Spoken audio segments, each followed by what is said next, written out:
ನಮಸ್ತೆ ಕರ್ನಾಟಕ.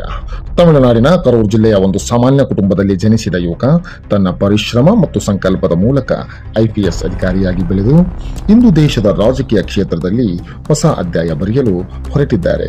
ಅವರೇ ಅಣ್ಣಾಮಲೈ. ಉನ್ನತ ಶಿಕ್ಷಣದ ನಂತರ UPSC ಪರೀಕ್ಷೆಯಲ್ಲಿ ಯಶಸ್ಸು ಗಳಿಸಿದ ಅಣ್ಣಾಮಲೈ 2011ರಲ್ಲಿ ಭಾರತೀಯ ಪೊಲೀಸ್ ಸೇವೆಗೆ ಆಯ್ಕೆಯಾಗ್ತಾರೆ. ಕರ್ನಾಟಕ ಕೇಡರ್ನ ಅಧಿಕಾರಿಯಾಗಿ ಉಡುಪಿ, ಚಿಕ್ಕಮಗಳೂರು ಮತ್ತು ಬೆಂಗಳೂರಿನಲ್ಲಿ ಸೇವೆ ಸಲ್ಲಿಸಿ ಜನಪ್ರಿಯತೆಯನ್ನು ಸಹ ಗಳಿಸ್ತಾರೆ. ಪ್ರಾಮಾಣಿಕತೆ, ದಿಟ್ಟತನ ಮತ್ತು ಸ್ನೇಹಜೀವಿ ಆಡಳಿತದಿಂದ ಅವರು ಸಿಂಗಂ ಅಣ್ಣಾಮಲೈ ಎಂಬ ಹೆಸರನ್ನು ಗಳಿಸಿದವರು. ಜನರ ವಿಶ್ವಾಸ ಮತ್ತು ಗೌರವವನ್ನು ತಮ್ಮ ಕಾರ್ಯದ ಮೂಲಕ ಸಂಪಾದಿಸಿದವರು. 2019ರಲ್ಲಿ IPS ಹುದ್ದೆಗೆ ರಾಜೀನಾಮೆ ನೀಡಿ ಸಾರ್ವಜನಿಕ ಜೀವನದಲ್ಲಿ ಮತ್ತಷ್ಟು ಸೇವೆ ಸಲ್ಲಿಸುವ ಉದ್ದೇಶದಿಂದ ರಾಜಕೀಯ ಪ್ರವೇಶ ಮಾಡ್ತಾರೆ.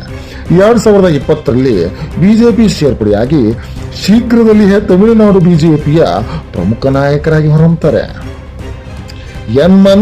ಎನ್ ಮಕ್ಕಳ್ ಪಾದಯಾತ್ರೆಯ ಮೂಲಕ ರಾಜ್ಯಾದ್ಯಂತ ಸಂಚರಿಸಿ ಜನರ ಸಮಸ್ಯೆಗಳನ್ನು ಆಲಿಸ್ತಾರೆ. ಯುವಕರಲ್ಲಿ ನಾಯಕತ್ವ ಮತ್ತು ಹೊಸ ರಾಜಕೀಯ ಚಿಂತನೆಗೆ ಸ್ಫೂರ್ತಿ ನೀಡ್ತಾರೆ. 2026ರಲ್ಲಿ ಅಂದ್ರೆ ಇತ್ತೀಚೆಗೆ ಬಿಜೆಪಿ ಪಕ್ಷಕ್ಕೆ ರಾಜೀನಾಮೆ ನೀಡಿ ಹೊಸ ರಾಜಕೀಯ ಪ್ರಯಾಣ ಆರಂಭಿಸಿದ್ದಾರೆ. ವಿ ದ ಲೀಡರ್ಸ್ ಎಂಬ ಜನಾಂದೋಲನದ ಮೂಲಕ ಯುವ ನಾಯಕತ್ವ ಬೆಳೆಸುವುದು, ಪಾರದರ್ಶಕ ಆಡಳಿತ ಮತ್ತು ಜನಕೇಂದ್ರಿತ ರಾಜಕಾರಣವನ್ನು ಬಲಪಡಿಸುವ ಗುರಿಯನ್ನು ಹೊಂದಿದ್ದಾರೆ. IPS ಅಧಿಕಾರಿಯಿಂದ ರಾಜಕೀಯ ನಾಯಕನಾಗಿ ಈಗ ಹೊಸ ಚಳುವಳಿಯ ಮುಂಚೂಣಿಯ ನಾಯಕರಾಗಿ ಅಣ್ಣಾಮಲೈ ಅವರ ಪಯಣ ಮುಂದುವರೆದಿದೆ. ಅವರ ಮುಂದಿನ ಹೆಜ್ಜೆಗಳು ದಕ್ಷಿಣ ಭಾರತದ ರಾಜಕೀಯದ ಮೇಲೆ ಯಾವ ಪರಿಣಾಮವನ್ನ ಬೀರ್ತದೆ ಎಂಬುದನ್ನು ಕಾಲವೇ ನಿರ್ಧರಿಸಲಿದೆ. ಆದರೂ ಸಹ ಯುವ ನಾಯಕತ್ವದ ಮುಂಚೂಣಿಯಲ್ಲಿರುವಂತಹ ಅಣ್ಣಾಮಲೈ ಅವರಿಗೆ ಯಶಸ್ಸು ದೊರೆಯಲಿ ಎಂಬುದು ನಮ್ಮ ಆಶಯ.